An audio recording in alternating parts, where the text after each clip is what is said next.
Alors, la 7e question, c'est la problématique. On est toujours, effectivement, on est le quartier durable du Champ d'Oiseau, donc c'est la collecte des sacs orange.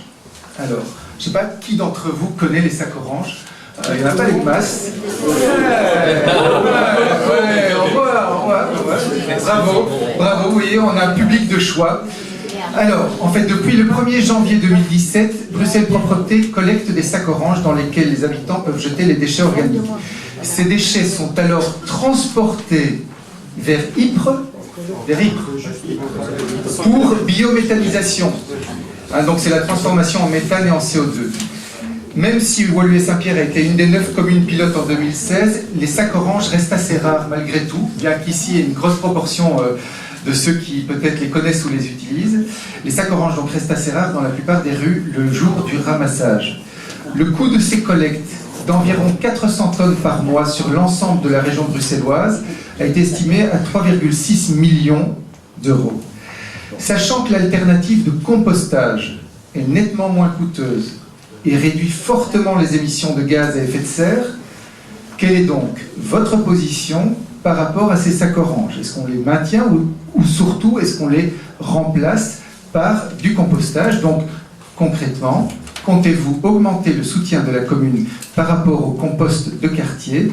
Et si oui, comment envisagez-vous concrètement ce soutien? Et plus précisément encore, où pourriez-vous relocaliser le compost de quartier précédemment localisé à l'intersection Grève de Nivelles, avenue Éléonore? La réponse est, pour commencer, est à Monsieur De Patoul, si je ne m'abuse. Non, oui, c'est à Madame Basset. C'est à Madame Basset.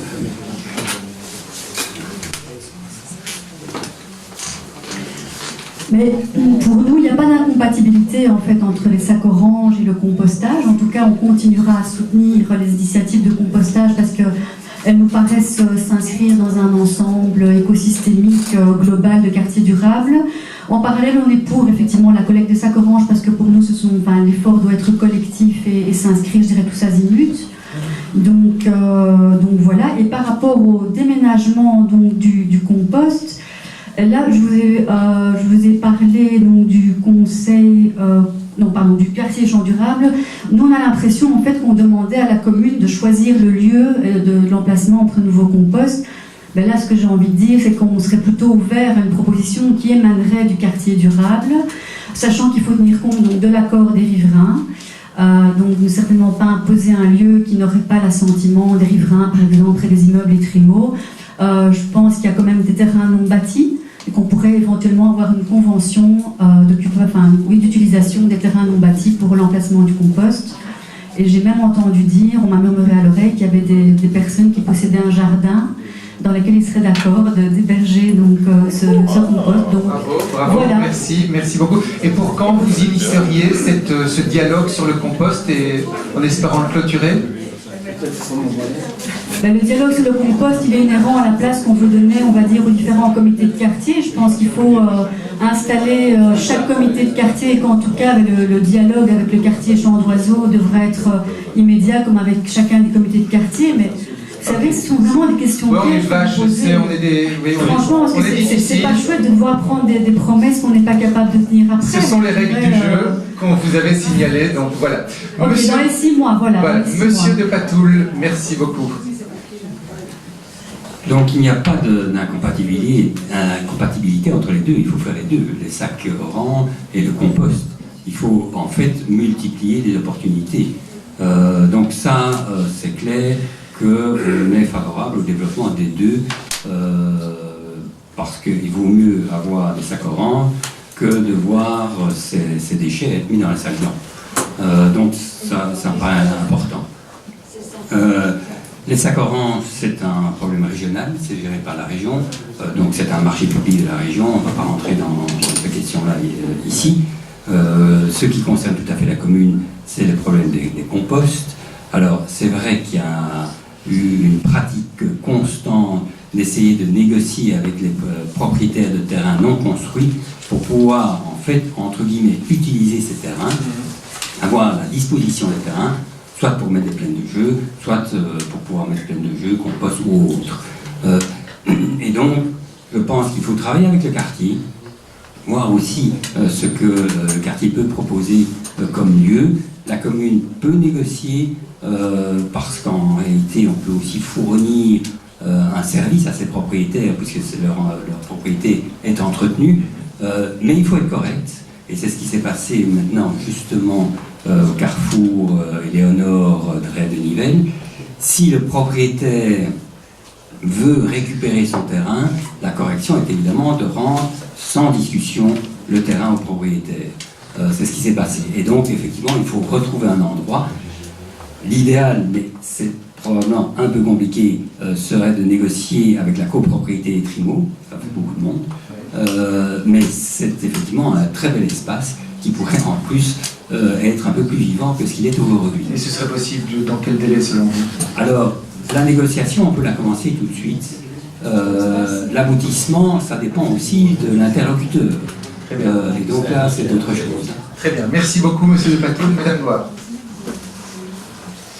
Alors, s'agissant des sacs oranges, je pense que très clairement, il faut marquer une priorité au compost de quartier et au compost individuel dans son jardin. C'est clair que si on peut éviter le transport, la production des sacs plastiques, il faut faire le bilan de l'énergie qui est soi-disant produite au niveau de Ypres, mais les choses ne sont pas tout à fait claires. Donc, en termes de priorité, je le dis, les composts de quartier et les composts individuels en sont. C'est une raison pour laquelle, d'ailleurs, sous cette mandature, on a fait des composts de quartier une priorité. Il y en avait un, et vous étiez les premiers d'ailleurs au niveau de la plaine de jeu du Bémel en 2012. On en a 7 aujourd'hui, 6 plus exactement, puisqu'Éléonore est orphelin d'un terrain pour l'instant. Néanmoins, je pense que ces systèmes sont jusqu'à un certain point complémentaires. Alors effectivement, c'est un débat régional. Moi, je travaille beaucoup main dans la main avec un collègue écolo au Parlement régional sur ces questions-là pour faire évoluer le système, pour le réfléchir à l'échelle bruxelloise. Mais j'ai été rechercher quelques chiffres tout à l'heure. Au niveau des composts de quartier, il y a toute une étude. Ceux que ça passionne, je sais qu'il y en a quelques-uns dans la salle, vous devez aller voir le projet Phosphore. C'est un projet à l'échelle régionale qui cherche à voir quelles seraient les meilleures synergies à mettre en place pour valoriser toutes les matières organiques. Celles des services publics, celles de l'ORECA, celles des écoles, celles des habitants, et faire une économie circulaire avec toutes ces matières organiques. Phosphore. Mais il y a un document de 90 pages qui vient de sortir, donc ça je ne peux pas vous en faire le résumé. Mais donc les composts de quartier à l'échelle bruxelloise, globalement c'est 500 tonnes par an. Les chiffres de 2007 en termes de sacs orange, c'est 5000 tonnes. Et donc, néanmoins, ça a permis d'extraire des sacs blancs. On dit qu'il y a 50% des sacs blancs qui sont composés de matière organique. Alors, sans m'étendre non plus, vu que le temps est compté, je crois qu'on touche ici aussi à la question du gaspillage alimentaire sur lequel on doit pouvoir travailler.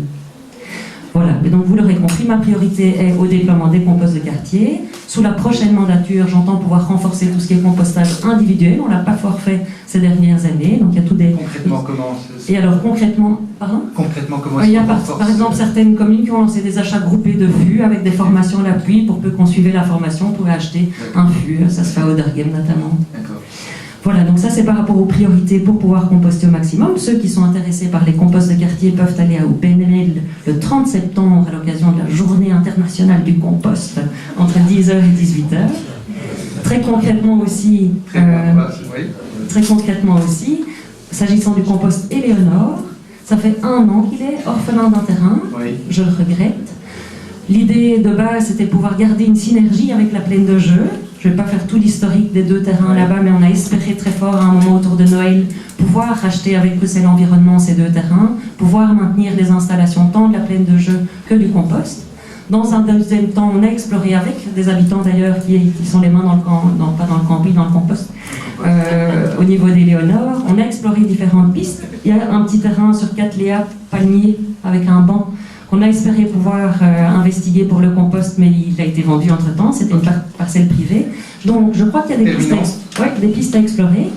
Il y a un espace au niveau du Carrefour Market. Alors peut-être à explorer pour la plaine de jeu d'ailleurs aussi, sur le coin. Il y a peut-être une négociation à faire par rapport à leur bande de circulation et les sorties de leur parking en échange d'une plaine de jeu et d'un compost. Il y a peut-être des plus petits sites à explorer aussi, comme tout simplement les ateliers créatifs. Le quartier du Rad nous a informé qu'il y avait un projet de potager qui se lance. Ça pourrait être compatible avec le compost aussi. Et donc il faut qu'on puisse couvrir ça ensemble dans les prochains mois. Merci beaucoup. Monsieur de Keyser.